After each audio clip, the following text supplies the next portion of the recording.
Assalamualaikum, salam sejahtera dan salam pengakap. Saya Siti Nur Hidayah binti Sukiman bernombor matrik A24HP0200. Dalam video refleksi kali ini, saya ingin berkongsi pengalaman serta pandangan dan analisis mengenai dua program besar yang telah saya jalani, iaitu yang pertama, kursus mandi kayu peringkat 1 dan yang kedua adalah aktiviti kembara sekitar UTM.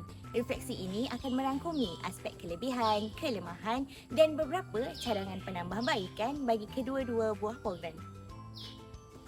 Kita mulakan dengan kursus mandi kayu peringkat 1. Dari segi kelebihan, terdapat dua slot yang paling memberikan impak kepada saya, iaitu slot orienteering dan penggunaan kompas. Slot ini sangat praktikal dan betul-betul membina keyakinan saya untuk melakukan navigasi di dalam hutan. Selain itu, saya juga sangat sukakan aktiviti membuat woggle yang dengan menggunakan ikatan serbai. Bagi saya, ini merupakan satu kraft pengakap yang sangat kreatif dan memberikan kepuasan apabila kita berjaya menyiapkannya dengan tangan sendiri.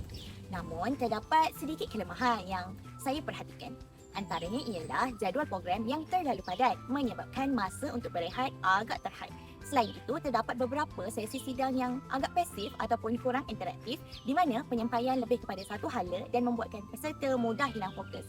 Oleh itu, cadangan penambahbaikan yang saya boleh berikan adalah yang pertama, pastikan setiap sidang diselipkan dengan elemen interaktif seperti kuis spontan ataupun aktiviti hands-on supaya peserta kekal bertenaga dan fokus. Penambahbaikan kedua adalah perancangan jadual perlulah lebih teliti supaya semua peserta berpeluang untuk bermalang ataupun camping sepenuhnya di tapak perkemahan bagi merasai vibe sebenar kehidupan pengakap. Seterusnya, kita beralih pula kepada aktiviti kembara di sekitar UTM. Bagi saya, kelebihan utama aktiviti kembara ini adalah ia menjadi ejen pengukuh ikatan silaturahim antara kami sesama kru. Bila bergerak di dalam kumpulan, kami belajar tentang toleransi dan juga kerjasama. Aktiviti di setiap checkpoint juga sangat variasi dan tidak membosankan. Ada slot kenal jenis daun, aplikasikan penggunaan kompas dan juga laungan tepuk pengakap yang menaikkan semula semangat kami. Tepuk pengakap. Walau bagaimanapun, antara kelemahan yang ketara ialah tiadanya peruntukan masa di setiap checkpoint.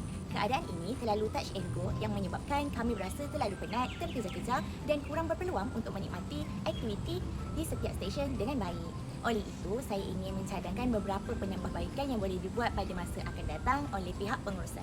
Yang pertama, pihak urus setia bolehlah memperuntukkan sedikit masa rehat ataupun pit stop pendek di setiap checkpoint. Ini penting bagi memberi ruang kepada peserta untuk memulihkan tenaga, minum air dan melakukan aktiviti yang lebih tenang serta berkualiti sebelum meneruskan perjalanan. Secara keseluruhannya, kedua-dua program ini telah banyak membentuk jati diri dan kemahiran kepengakapan dalam diri saya. Segala kekurangan dijadikan pengajaran untuk masa hadapan dan segala kelebihan akan terus kita kekalkan. Sekian sahaja video refleksi daripada saya. Terima kasih dan salam pengakap.